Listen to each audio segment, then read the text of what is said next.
코로나19가 벌써 1년 7개월 동안 전 세계를 지금 힘들게 하고 있습니다.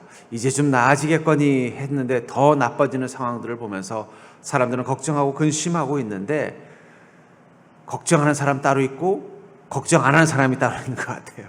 젊은이들은 전혀 관심도 없고요. 제가 우리 가족들이 있는 서울에 올라가 봤더니 젊은 사람들은 뭐 전혀 신경도 안 쓰고 그냥 뭐 캐스락사를 하면서 신나게 살고 있고, 나이 드신 분들만 걱정하면서 조심조심하면서 보는 걸 보면서 왜 이렇게 됐을까 하는 생각이 들다가, 그 코로나가 가지고 있는 특징 때문에 그럴 수도 있을 것 같아요. 나이 드신 분들에게 치명률이 높고 뭐 젊은 사람들한테 그렇게 위험하지 않다고 하니까 젊은 사람들 중에는 백신을 안 맞겠다는 사람도 있고, 뭐 천천히 맞겠다는 사람도 있고, 뭐 와도 그냥 앓고 말지 하는 생각을 가진 사람들도 많은 것 같아요. 이렇게 달라지는 이유는 무엇입니까? 그 코로나를 당하는 사람들의 마음이 다른 것은 그 결과, 그것은 자신이 약한 존재인 사람들은 더 두려움을 가질 수밖에 없다는 거예요. 내 몸이 약하거나 기저질환이 있거나 또 이 코로나19의 치명적인 연령대가 되는 중년층 이상 노년층이라면 두려움이 생기는 건 당연한 것입니다. 그리고 그 두려움은 자신의 약함 가운데 있는 것이죠.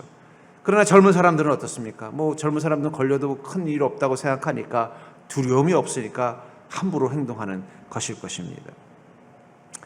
우리가 인생에서 두려움을 느끼는 이유는 우리가 살면서 더욱더 우리 자신이 약한 존재라는 것을 알아가기 때문인 것 같아요.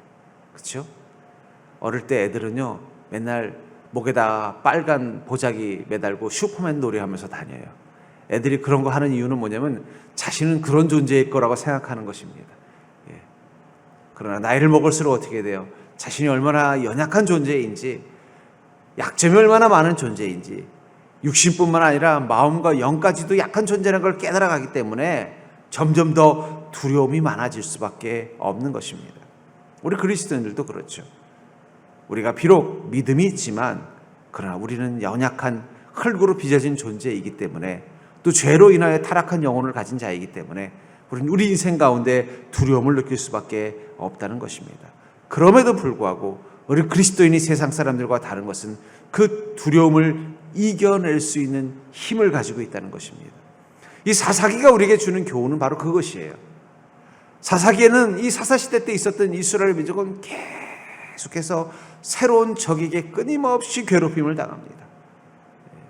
어떨 때는 아람족이 와서 괴롭히기도 하고, 어떨 때는 미디안족이 와서 괴롭힐 때도 있고, 어떨 때는 가나안 원 거민들이 와서 괴롭힐 때도 있고, 어쨌든 계속 이 상대만 바뀌지 계속 이스라엘 민족을 괴롭히는 거예요. 그래서 사사를 통해서 이겨내고 나면 좀 평화기가 왔다가 보면 또 다른 적이 와서 괴롭히고, 마치 우리 인생 같다는 거예요.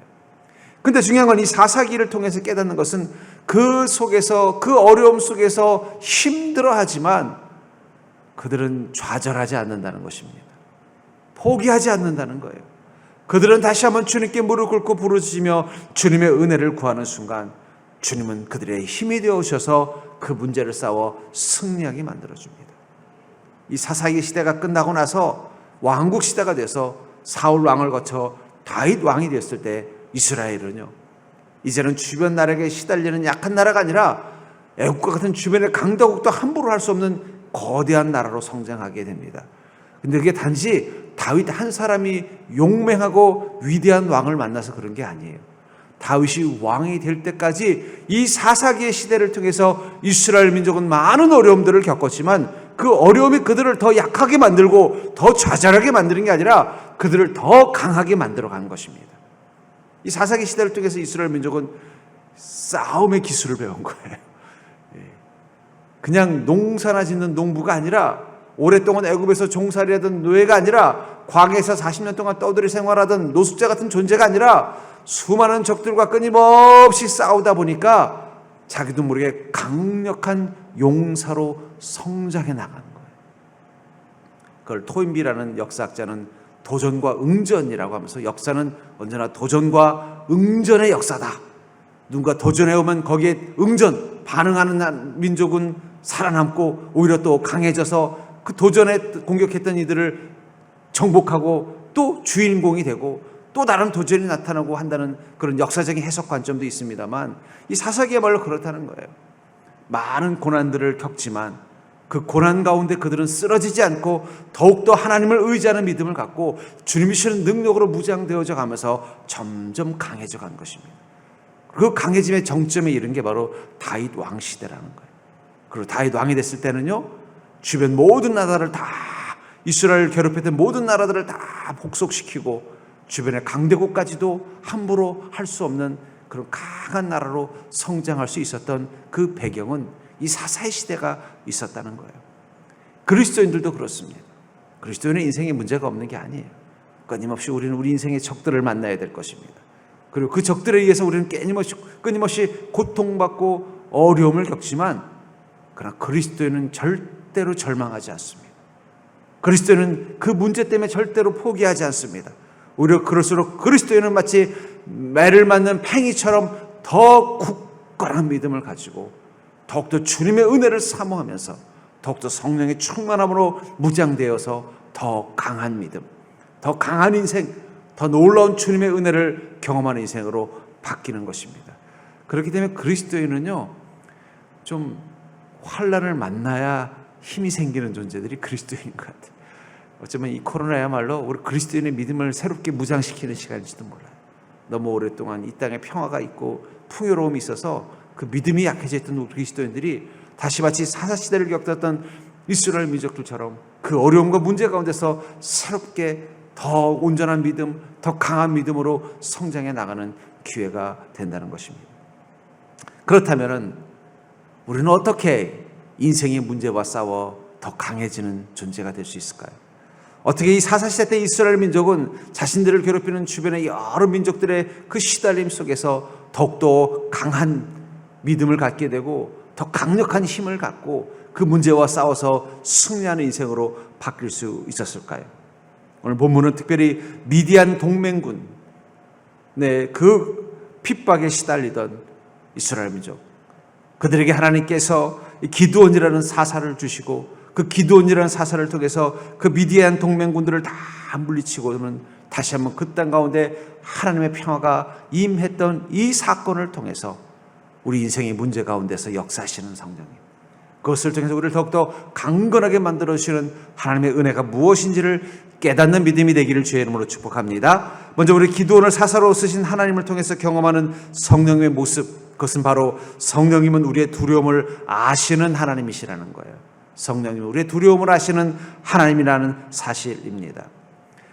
사사기 6장 36절부터 40절에 보면은 기드온이 이렇게 말합니다. 주님께서 정말 나를 통해서 이스라엘을 구원하기를 원하신다면은 나에게 사인을 보여주십시오. 이러면서 이렇게 말합니다. 보소서, 내가 양털 한 뭉치를 타작마당에 두리니 만일 이슬이 양털에만 있고 주변 땅은 마르면 주께서 이미 말씀하신 같이 내 손으로 이스라엘을 구원하실 줄을 내가 알겠나이다 하였더니 그대로 된지라. 이튿날 기드온이 일찍 일어나서 양털을 가져다가 그 양털에서 이슬을 짜니 물이 그릇에 가득하더라. 기드온이 또 하나님께 여쭈되 주여 내게 노하지 마옵소서. 내가 2번만 말하리이다. 구하옵나니 내게 2번만 양털로 시험하게 하소서. 원하건대 양털만 마르고 그 주변 땅에는 다 이슬이 있게 하옵소서 하였더니, 하나님께서 기드온에게 너는 이 미디안 동맹군과 싸워서 이 이스라엘 민족이 그들에게 받는 이 고통으로부터 이스라엘 민족을 구원하라고 명령하십니다. 근데 기드온은요, 원래부터 겁이 많은 사람이고 소심한 사람이에요. 그런 그에게 하나님이 오셔서 뭘 말씀하시는 거예요? 네가 용맹하게 사사가 되어서 싸우라고 명령하시는 것입니다. 근데 기도는 주님의 그 말씀을 도저히 받아들일 수가 없는 거예요. 이게 하나님 말씀 같지가 않은 것 같아요. 아니, 내가 나를 너무 잘 아는데 나 같은 겁쟁이가 어떻게 그 미디안 동맹군과 싸울 수 있도록 이스라엘 군대를 규합해서 나가 싸운단 말이야. 이거 말도 안 되는 일이다. 이거 하나님이 아닐 거야 라고 생각한 거예요. 그래서 어떻게 해요? 정말 하나님이시라면, 그리고 그 명령을 내린 게 정말 나에게 내린 거라면 제가 부탁하는 조건을 좀 들어주십시오. 마당에 제가 양털을 깔아놓을 테니까 다음날 아침에 왔을 때 양털에만 이슬이 가득 차고 또 그 땅에는 물이 없다면 하나님이 정말로 나에게 이 힘든 명령을 내리신 걸로 알겠습니다. 도저히 믿어지지가 않았던 거예요. 자기 자신을 누구보다 잘 아니까. 그랬더니 다음날 가봤더니 어떻게 됐어요? 양털에는 물이 축축하고 주변 땅은 바짝 말라 있더라는 거예요. 그래도 믿어지지가 않는 거예요. 그럼 하나님 한 번만 더 부탁드릴게요. 이번엔 다음날 제가 왔을 때 마당은 비가 온 것처럼 축축한데 양털은 바짝 말라있게 해주시면 정말 나에게 그 사명을 주신 줄 제가 믿겠습니다. 그리고 다음날 갔더니 정말로 마당은 축축하게 젖어 있는데 깔아놓은 양털은 마치 건조기 햇빛에 말린 것처럼 뽀송뽀송하더라는 거예요. 그럼 왜 이 기드온은 이런 말도 안 되는 사인을 하나님께 요청했을까요? 근데 저는 더 특이한 건 뭐냐면 하나님이 거기에 대해서 화를 내시지 않는다는 거예요. 모세가 하나님께서 야 모세야 너 저 애굽으로 가서 고통받는 이스라엘 민족을 구원하거라 명령했을 때 아이고 하나님 저는 입이 짧은 자입니다. 보낼 만한 자를 보내십시오 했을 때 모세가 하나님이 어떻게 하셨어요? 화를 내셨어요. 말이 많다. 내가 명령했으면 순종하지. 근데 지금 기드온한테는 그런 말 한마디도 안 한다는 거예요. 아니 이 녀석이 한 번 말했으면 듣지. 그런데 한 번은 봐줬는데 두 번? 너 정말 고약하구나 이렇게 말씀하실 것 같은데 그렇게 하지 않고 기드온이 원하는 대로 다 해줬다는 거예요. 왜 그랬을까요? 하나님 기드온을 잘 알기 때문이에요. 아까도 말한 것처럼 기드온은 겁이 많은 사람입니다. 실제로 바로 그 직전에 하나님이 처음 기드온을 부를 때 사사기 6장 11절부터 12절에 보면은 여호와의 사자가 아비에살 사람 요아스에게 속한 오브라에 이르러 상수리 나무 아래에 앉으니라. 마침 요아스의 아들 기드온이 미디안 사람에게 알리지 아니하려 하여 밀을 포도주 틀에서 타작하더니 이 곡식을 거둘 때는 되긴 됐는데 이걸 타작한다는 소문을 들으면 또 미디안이 군대를 이끌고 와서 다 약탈해 갈까봐 포도주 틀, 우리 지금 물탱크 같은 정도 사이즈가 될 거예요. 그 속에 몰래 들어가서 어떻게 했다는 거예요? 애기들 풀장 같은 데 가서 몰래, 그것도 밤에 잘 안 보이는 데 가서 조심조심 탈곡을 하고 있더라는 거예요. 그 정도로 겁이 많고 조심성이 많은 그 기드온을 향해 하나님이 오셔서는 그 12절에 여호와의 사자가 기드온에게 나타나 이르되 큰 용사여 여호와께서 너와 함께 계시도다. 누구라고 불렀어요? 큰 용사요. 그때가 지금 기드온이 막 칼을 갈고 있고 막 나가서 막 미디안 군대하고 싸우고 있고 아니면 모세처럼 하다못해 미디안 관리라도 한 명 때려 죽였다면 큰 용사라는 말이 맞겠지만 지금 기드온은 자기가 농사 지은 이 곡식을 빼앗길까 봐 무서워가지고 몰래 그 포도주 틀 밖에서 잘 안 보이는 곳에 숨어가지고 조심조심 탈곡을 하고 있는 상황이란 말이에요. 그런 그에게 하나님께서 뭐라고 말씀하셨다는 거예요? 큰 용사요. 하나님은 기드온이 얼마나 겁이 많은 자고 두려움이 많은 자인지 알고 있었다는 거예요. 여러분들 하나님이 우리를 만나 주실 때 우리를 모르시는 게 아니에요. 아셔요. 우리가 얼마나 연약함이 많은지 부족함이 많은지 아신다는 거예요. 아시기 때문에 하나님은 우리와 함께 하시는 것입니다. 성령께서 우리 인생 가운데 오셔서 우리 인생을 변화시켜 나갈 때 우리를 두렵게 만드는 그것들로부터 그것을 이겨내고 승리하는 인생으로 만들어 주시기 위해서 주님은요 오히려 우리에게 이렇게 말합니다. 겁 많은 우리에게 큰 용사예요. 하나님 우리에게 주시는 약속은요 어떻게 들으면은 우리에게 미래에 대한 분명한 어떤 하나님의 큰 계획처럼 보이지만 또 어떻게 들으면요 나에게 꼭 허풍을 떠시는 것처럼 느껴진다는 거예요. 왜냐하면 하나님은 우리의 약한 부분을 아시고 우리의 연약한 부분을 아시지만 그 연약한 부분을 어떻게 쓰시겠다는 거예요. 하나님의 은혜로 채우시겠다는 거예요. 바꾸어 주시겠다는 거예요. 너는 겁쟁이라는 거 내가 알고 있다는 거예요. 너는 겁이 많은 자라는 걸 알고 있다는 거예요. 그러나 난 널 큰 용사로 쓰시겠다는 거예요. 그것을 뭐라고 말하는 거예요? 큰 용사요. 선포를 하신다는 거예요. 하나님이 우리를 부르실 때 하나님은요 우리의 연약함을 모르시는 게 아닙니다. 우리의 문제를 모르시는 게 아니라는 거예요. 아시지만 그것을 하나님의 은혜로 채우고 하나님의 은혜로 바꾸기 위해서 하나님 오히려 그런 우리의 모습에 반대로 우리 이름을 부른다는 거예요.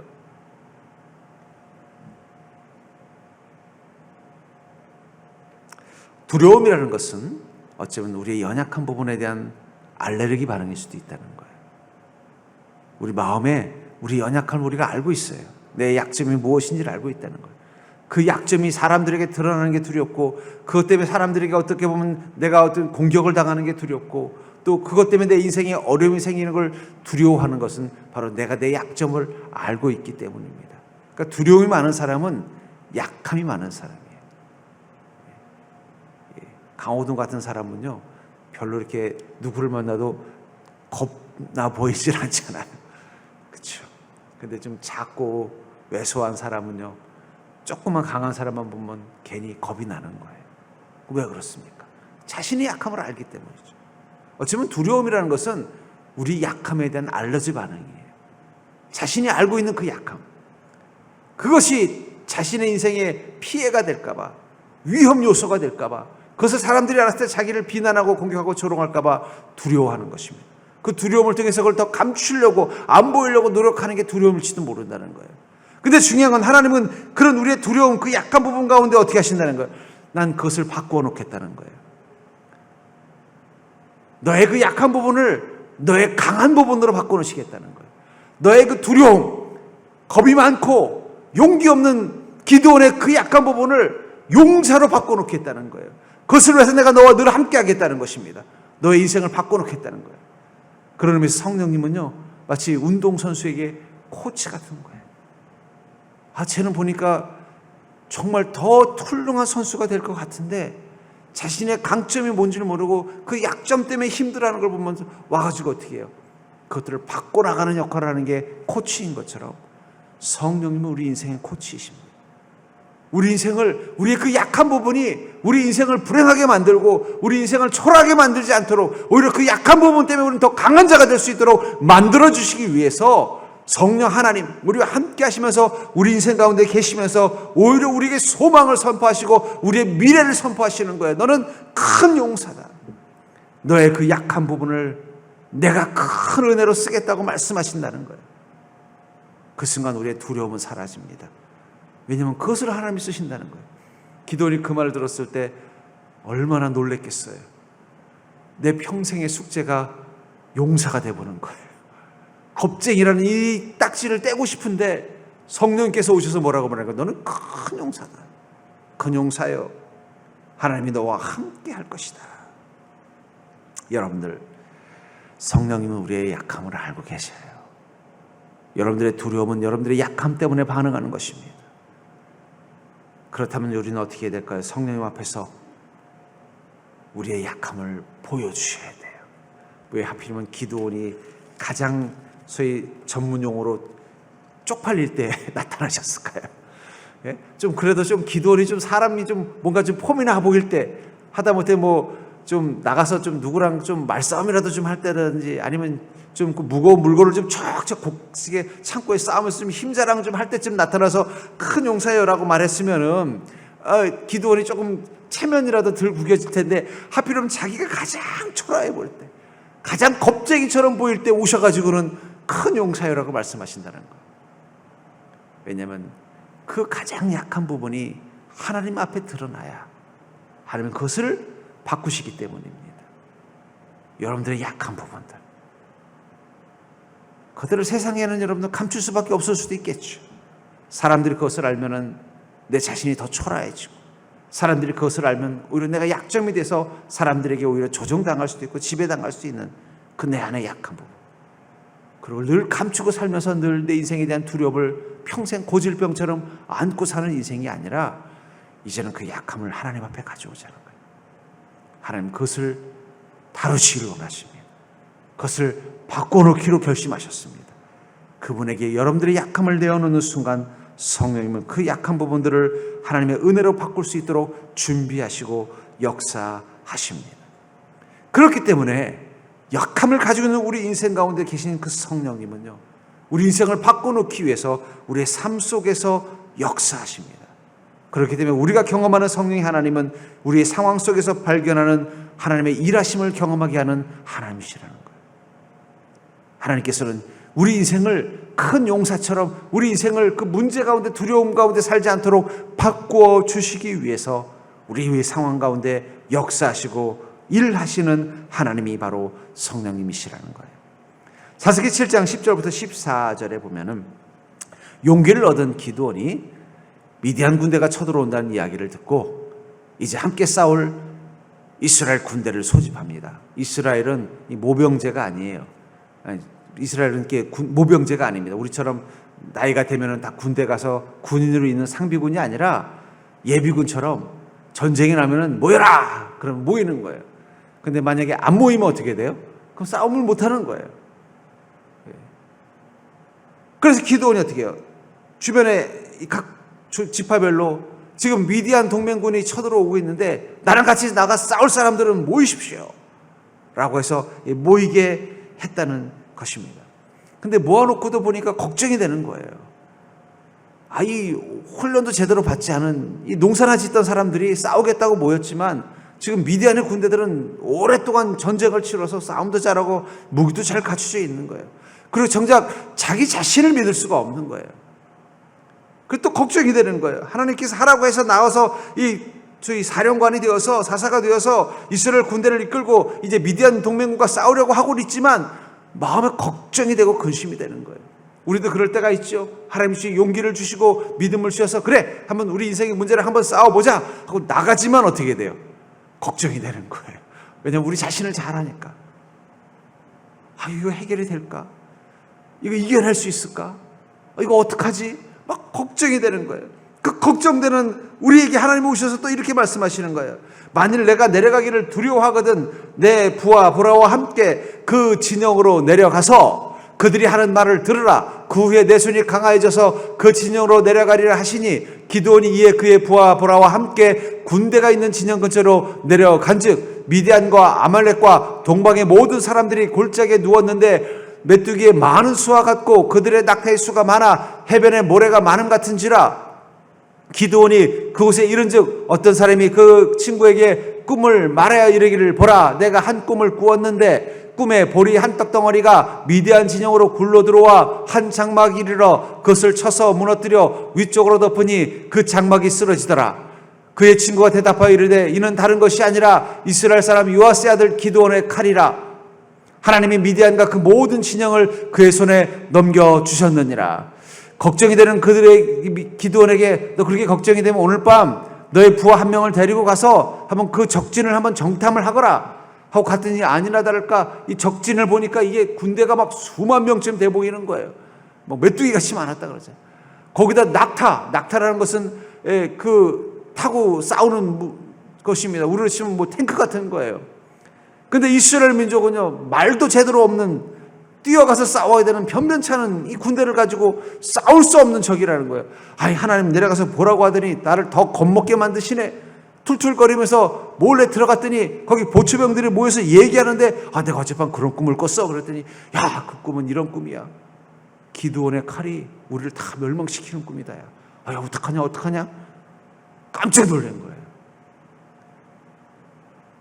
그 전까지 기드온이 미디안군과 싸워서 한 번도 이긴 전쟁을 한 게 아니 처음 나가는 거예요. 이스라엘 민족이 그동안 미디안과 싸워서 이겼다면은 그들이 겁을 먹는 건 당연한데 지금까지 한 번도 이긴 게 아니라 오히려 미디안 군대에게 맨날 패해서 어떻게 해요? 약탈당하고 핍박당하고 있었단 말이에요. 그럼 당연히 미디안 군대는 막 기세가 등등하고 오히려 하나님의 군대인 이스라엘 군대가 더 겁에 질려 있어야 되는데 막상 가보니까 누가 더 겁에 질려 있는 거예요? 미디안 군들이 더 겁에 질려 있더라는 거예요. 여러분들 인생에 문제가 있을 때 그리스도인이라고 왜 그 문제가 두렵지 않겠습니까? 믿음이 있어도 걱정이 되고 믿음이 있어도 두렵죠. 근데 중요한 건 우리보다 그 문제가 더 겁을 먹고 있다는 거예요. 기도는 이거 나 걱정이 되고 겁도 먹고 어떡하지? 만약에 갔는데 정말 너무 강해서 우리가 치면 어떡하지? 괜히 군대 내가 이끌어가서 나는 대장이라고 분명히 나는 죽이려고 할 텐데 어떡하지? 막 걱정 근심이 많은 그가 하나님께서 너 그렇게 걱정되면 가서 봐라 했더니 보니까 뭘 본 거예요? 자기들보다 더 겁을 먹고 있더라는 거예요. 그 순간 기도는 용기를 얻습니다. 그리고는요 300명의 용사를 이끌고 와서 기습을 하는 거예요. 그 수만 명이나 되는 군대를 향해서 단 300명 데리고 가서 기습을 하더라고요. 그 용기가 어디서부터 나왔어요? 깨달은 거예요. 내가 두려워하지만 나를 해치려는 저 대적들은 더 두려움 가운데 있구나. 하나님이 그들을 두려움 가운데 사로잡히게 만들어 놨구나. 그걸 깨달은 것입니다. 여러분들, 우리가 왜 인생을 두려워합니까? 그것은 우리보다 더 강한 것들이 우리 인생 가운데 많기 때문입니다.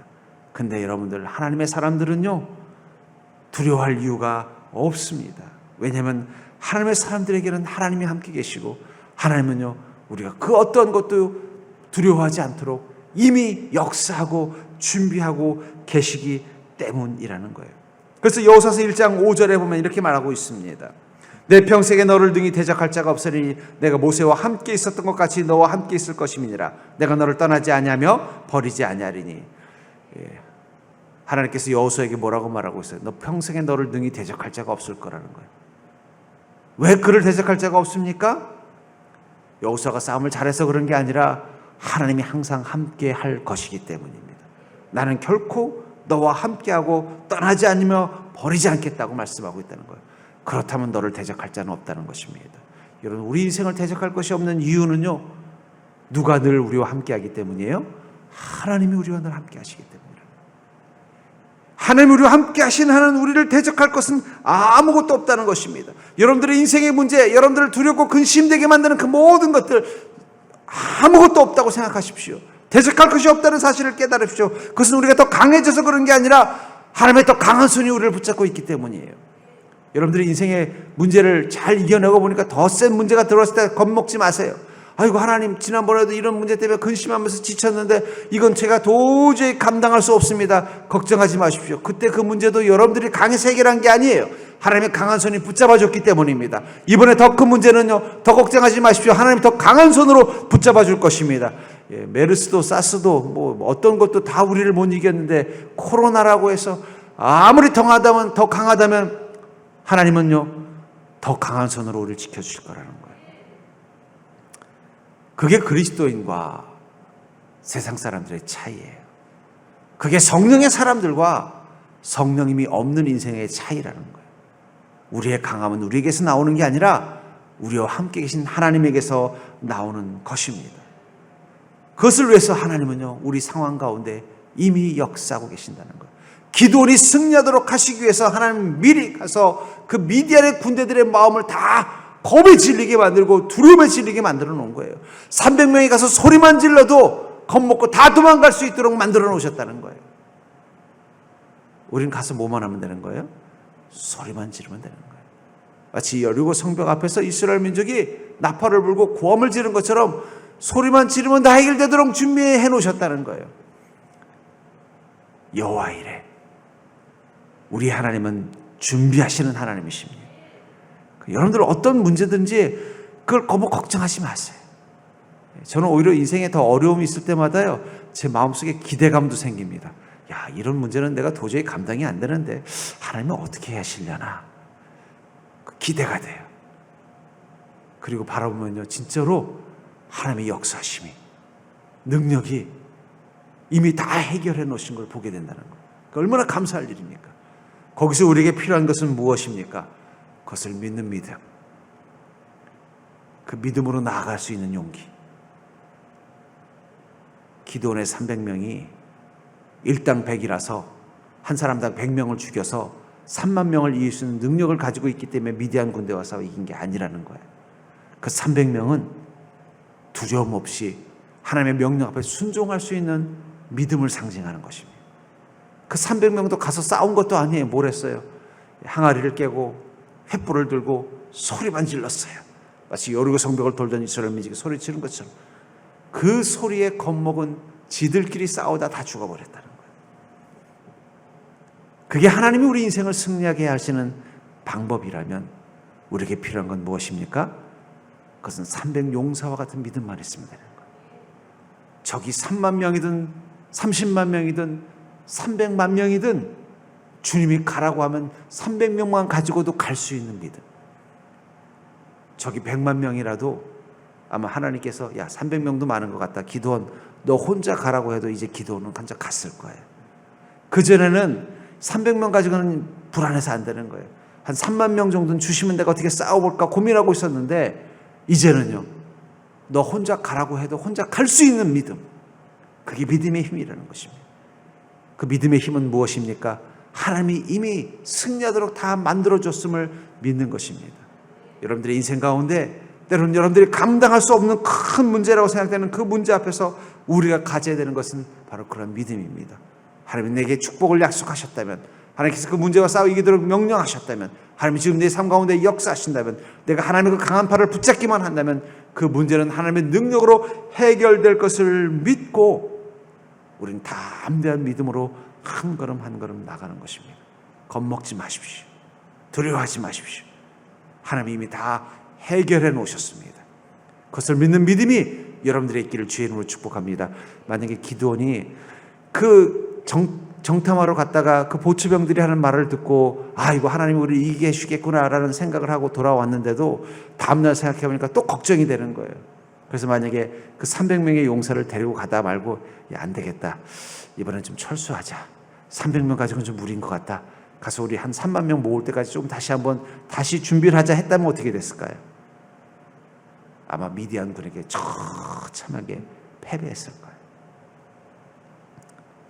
하나님은 우리의 믿음의 반응을 보십니다. 3만 명이 아니라 30만 명 앞에서도 300명만 데리고 나갈 수 있는 그 믿음. 그 믿음이 하나님의 강한 손을 붙잡게 하는 힘이고, 그 하나님의 강한 손이 우리 삶을 축복으로 바꾸는 능력이 되어 준다는 것입니다. 그렇기 때문에 우리가 경험하는 성령 하나님은요, 내가 약할 때 강함되게 하시는 하나님이시라는 것입니다. 내가 약한 그때 강함되시게 하시는 하나님이 바로 성령 하나님이라는 사실을 여러분들이 기억하시기를 주의 이름으로 축복합니다. 7장 19절부터 23절에 보면은 드디어 이 기드온이 300명의 용사를 이끌고 가서 그들과 싸우는 장면이 나옵니다. 그들이 마침 그 밤에 기습적으로 가서는요, 갑자기 항아리를 부수고 나팔을 불면서 횃불을 높이 치들자 갑자기 겁을 먹고 당황한 이 미디안 군대들이 서로 싸우고 하면서 막 흩어져 버린 것을 보게 됩니다. 그때 그 이스라엘의 군대 300명의 용사가 이렇게 외칩니다. 세대가 나팔을 불며 항아리를 부수고 왼손에 횃불을 들고 오른손에 나팔을 들어 불며 외쳐 이르되 여호와와 기드온의 칼이다. 이것은 여호와와 기드온의 칼이다라고 선포하고 있다는 거예요. 왜 여호와의 칼이라고만 하지 않고 기드온의 칼이라고 말했을까요? 여러분, 수만 명 앞에서 300명 데리고 나가 싸울 수 있는 용기를 가진 기드온, 그의 칼이 있다라는 말을 듣는 순간 거기 있던 미디안의 동맹군들은 겁에 사로잡혔을 것입니다. 뿐만 아니라 여호와와 기드온의 칼이라는 이 말 속에서 이제 기드온은요, 하나님과 함께 싸우는 동지가 되는 거예요. 마치 관우와 장비가 함께 싸우듯이 하나님과 함께 싸우는 동지가 되어서 나가는 용사로 변화된 것입니다. 여러분들, 성령님께서 우리 인생 가운데 오셔서 우리와 함께 우리 인생을 향해 나갈 때 이렇게 선포한다는 거예요. 너는 성령님과 함께 싸우는 칼을 가진 자라는 거예요. 성령님과 함께 우리 인생 가운데 싸울 수 있는 칼을 가진 자, 강한 존재라고 말씀하신다는 거예요. 그게 어떻게 가능할까요? 우리는 약하지만 우리와 함께 계신 하나님이 강하시기 때문에 그분을 의지하는 믿음이 우리 안에 강함이 되어서 우리를 그 약함 가운데서 강한 자가 되도록 만들어주시기 때문입니다. 고린도서 12장 9절부터 10절에 보면은 바울 목사님이 이렇게 말하고 있습니다. 나에게 이르시기를 내 은혜가 내게 족하도다. 이는 내 능력이 약한 데서 온전하여짐이라 하신지라. 그러므로 도리어 크게 기뻐함으로 나의 여러 약한 것들에 대하여 자랑하리니 이는 그리스도의 능력이 내게 머물게 하려 함이라. 그러므로 내가 그리스도를 위하여 약한 것들과 능욕과 궁핍과 박해와 곤고를 기뻐하노니 이는 내가 약한 그때에 강함이라. 바울 목사님은 자신의 강함은 바로 자신의 약함, 그 약함 그때에 강하다라고 말하고 있습니다. 왜냐하면 그 약함 가운데 무엇이 채워지기 때문이라고 말하고 있어요? 그리스도의 능력이 머물러진다는 거예요. 하나님의 능력은 우리의 약함 가운데 머뭅니다. 내가 약한 그곳에 하나님의 능력이 채워지는 순간 나는 가장 강한 자가 되는 거예요. 기드온이 가장 약한 그곳에 하나님의 능력이 채워지는 순간 그는 하나님과 함께 싸우는 동맹자, 동업자, 듀엣이 되어서 함께 이 미디안 군대를 물리치는 용사로 바뀌게 된 것처럼 우리 인생을 강하게 만드는 것은 내 약함 가운데 하나님의 능력이 채워짐을 경험하면 되는 것입니다. 분명한 것은요, 하나님의 은혜와 능력은요, 우리의 약함 가운데 채워진다는 거예요. 그렇기 때문에 어떤 그리스도인이 강한 그리스도인일까요? 자신의 약함을 주님 앞에 내어놓을 수 있는 믿음을 가진 그리스도인입니다.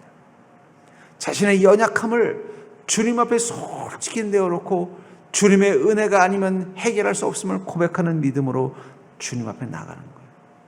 그리고 주님 앞에 그 모든 것을 내어놓는다는 것은 그 순간부터 하나님의 강한 팔이 내 인생을 붙잡아 주기를 요청하고 주님이 이끄시는 대로 내 삶을 맡기고 나아가는 믿음이 되는 거예요. 하나님이 오른쪽으로 가시면 오른쪽으로 따라가고 왼쪽으로 가시면 왼쪽으로 따라가고 날마다 주님의 음성을 들으면서 그분의 인도하심을 따라 내 삶을 모두 맡기겠다고 결단하면서 나가는 순간 우리는요, 기돔과 같은 강한 용사로 변화되는 것입니다. 그렇기 때문에 우리는 약할 때 강할 수 있는 자예요. 여러분들이 정말 더 여러분들의 인생 가운데 여러분들의 인생의 문제와 싸워 승리할 수 있는 강한 용사가 되기를 원하신다면 지금 여러분들에게 필요한 것은 여러분들의 그 연약함을 주님 앞에 내어놓고 그 약함 가운데 주님의 능력이 채워지기를 요청하는 믿음입니다. 그것을 내어놓는다는 것은 겸손하게 주님께 내 삶을 맡기고 내 자신이 연약한 자여 죄인인 것을 고백하고 날마다 주님의 음성 앞에 내 삶을 맡기고 한 걸음 한 걸음 나아가는 것입니다. 그럴 때 하나님의 강함이 내 약함을 채우는 놀라운 기쁨, 그것을 통해서 내 인생이 강한 자로 바뀐 내가 약한 그때 강함이라고 고백하는 바울과 같은 인생을 우리는 살 수 있다는 것입니다. 그러므로 여러분들의 약함 때문에 실망하고 낙심하고 두려워하는 심령들이 있다면 이제는 그 약함 때문에 기뻐하고 감사하며 주님의 은혜를 요청하는 믿음으로 변화되는 자가 될 수 있기를 주의 이름으로 간절히 축원합니다. 약할 때 강함되게 하시는 주님, 우리 그 하나님을 여러분들의 그 약함 가운데서, 어려움 가운데서, 곤란함 가운데서 경험하는 귀하고 복된 인생 되기를 주의 이름으로 축복합니다.